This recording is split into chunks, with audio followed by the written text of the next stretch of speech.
Hi everyone, कैसे हैं आप लोग। तो आज बड़े दिन बाद है ना, ड्यू टू सम प्रॉब्लम।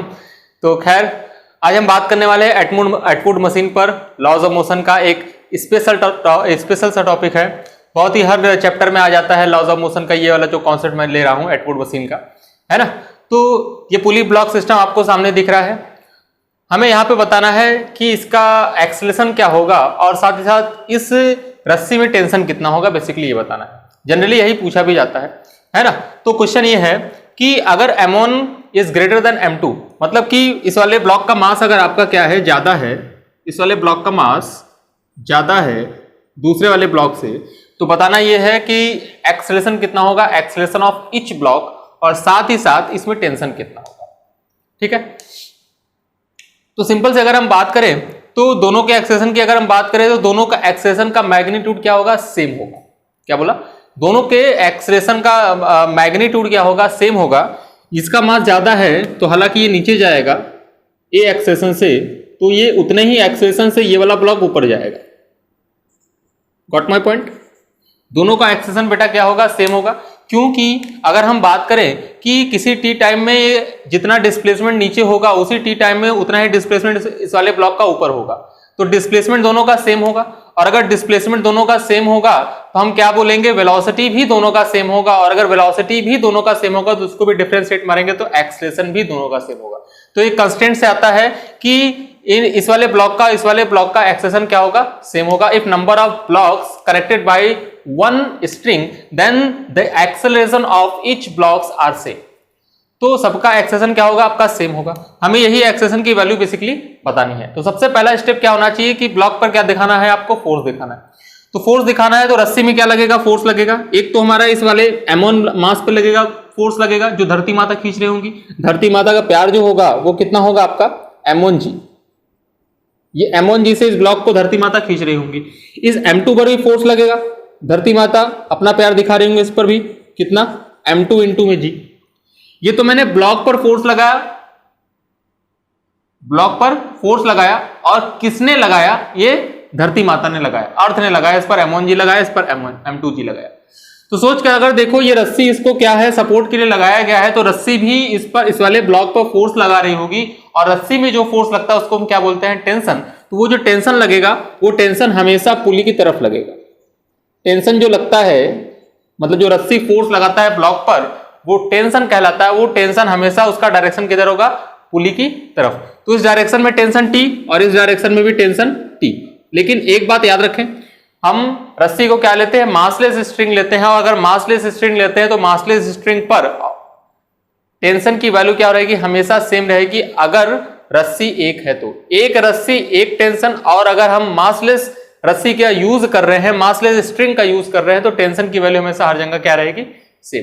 तो इस वाले ब्लॉक पर भी टेंशन T ऊपर लगेगा, इस वाले ब्लॉक पर भी टेंशन T ऊपर लगेगा। सिंपल सा FBD बना देते हैं, FBD ऑफ M1। क्या बोला, FBD ऑफ M1। अब ये क्या है, फ्री बॉडी डायग्राम बोलते हैं, हिंदी में बोलते हैं मुक्त पिंड आरेख। फ्री बॉडी डायग्राम का मतलब क्या है, it is basically representation of all the forces on the block if we assume block as a point mass. मतलब सभी फोर्स को दिखाने को ही क्या बोलते हैं, फ्री बॉडी डायग्राम बोलते हैं।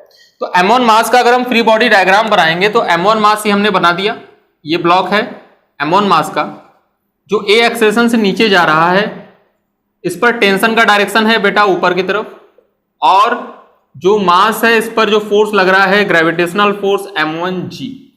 इसी तरीके से फ्री बॉडी डायग्राम बनाएंगे m2 का, free body diagram of m2 का जब फ्री बॉडी डायग्राम बनाएंगे तो ये m2 मास हो जाएगा आपका, इस पर ग्रेविटेशनल फोर्स नीचे की तरफ लगा m2 इंटू g, और टेंशन ऊपर की तरफ लगेगा T। जा किधर रहा है, अपवर्ड डायरेक्शन में एक्सेलरेशन a से। तो ध्यान से अगर आप देखें तो नीचे की तरफ जा रहा है, जिस डायरेक्शन में जा रहा हो या जिस डायरेक्शन में एक्सेलरेशन हो उस डायरेक्शन को हम मान लेते हैं पॉजिटिव। या फिर ऐसे बोल सकते हैं, अगर ये बॉडी नीचे की तरफ जा रहा है तो नेट फोर्स इस पर कितना होगा, नेट फोर्स नीचे की तरफ होगा। अगर ये बॉडी नीचे की तरफ जा रही है तो नेट फोर्स नीचे की तरफ होगा, और नेट फोर्स अगर नीचे की तरफ होगा तो क्या लिखेंगे, न्यूटन्स लॉ ऑफ मोशन लगाए, नेट फोर्स बराबर m इंटू a।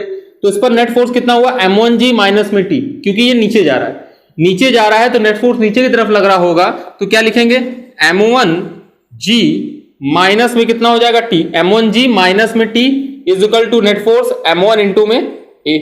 यहां पे अगर नेट फोर्स की बात करेंगे तो ऊपर वाला फोर्स पॉजिटिव है, नीचे वाला फोर्स नेगेटिव है, क्योंकि बॉडी ऊपर जा रही है। और अगर बॉडी ऊपर जा रही है तो नेट फोर्स कितना हो जाएगा T माइनस में M2 इंटू G बराबर कितना हो जाएगा M2 इंटू A। बस इक्वेशन नंबर 1 ये मिल गया आपको, इक्वेशन नंबर ये 2 मिल गया। दोनों को आप सॉल्व करेंगे, एक्सेशन की वैल्यू पा जाएंगे।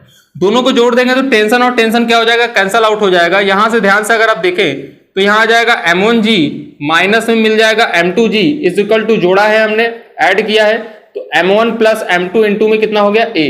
और अगर एक्सेशन की वैल्यू आप देखेंगे यहां से तो एक्सेशन A की वैल्यू कितनी आ गई आपके पास, M1 माइनस M2 इंटू में G और अपॉन में कितना हो गया टोटल मास M1 प्लस में कितना हो गया M2। बस यही कहानी, और कोई खास बात नहीं है।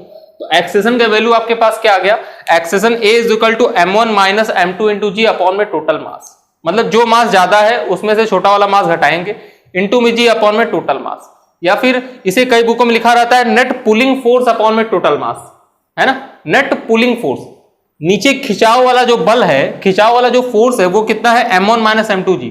क्यों, क्योंकि M1G से ये नीचे की तरफ खींच रहा है और M2G से ये नीचे की तरफ खींच रहा है। तो इस पूरे सिस्टम को देखो, तो इसको थोड़ा सीधा कर लो, पूरे सिस्टम को देखो तो सीधा करो तो M1G से इधर भाग रहा है और M2G से ये इधर भाग रहा है, तो नेट पूरे सिस्टम पे फोर्स कितना लगेगा इस साइड में, क्योंकि ये भाग इधर ही रहा है। तो M1G इधर लगा जो फोर्स, M2G इधर लगा जो force, M1G minus M2G net pulling force upon में टोटल मास। तो एक्सेशन कितना आ जाएगा, नेट पुलिंग फोर्स अपॉन में टोटल मास, या फिर आप ऐसे भी याद रख सकते हैं M1G माइनस M2G अपॉन में टोटल मास। ठीक है, ये आ गया। अब इस एक्सेशन की वैल्यू किसी भी एक इक्वेशन में रख दो, टेंशन की वैल्यू आ जाएगी। किस में रख दें, चलो नीचे वाले में रख देते हैं। नीचे वाले में आप रख देंगे तो टेंशन की वैल्यू पा जाएंगे। ध्यान से अगर आप देखें तो यहां पे क्या है, T है, तो यहां पे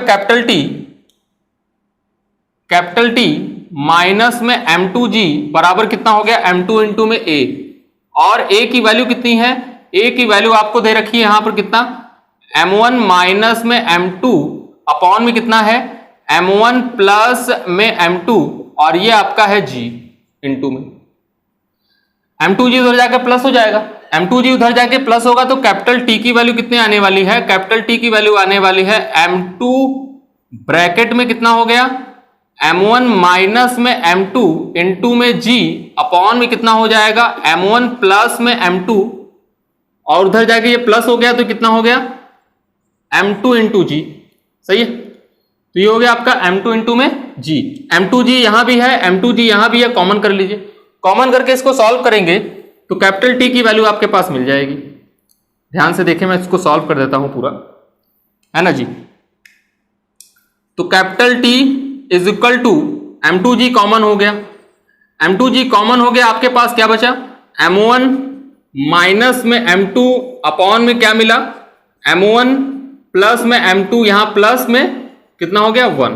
फिर यहां से जब एलसीएम लेके इसको जब सॉल्व करेंगे तो कितना आ जाएगा M1 प्लस M2 ऊपर आएगा, M1 minus M2, M1 plus M2, M2 cut गया, बचा ऊपर कितना 2M1। Then this is equal to कितना हो जाएगा 2M1 M2 into G upon में कितना आ जाएगा M1 प्लस में कितना M2। This is the tension, this is the tension. ठीक है जी, तो ये टेंशन आ गया। इस टाइप से इसी कॉन्सेप्ट को यूज करते हुए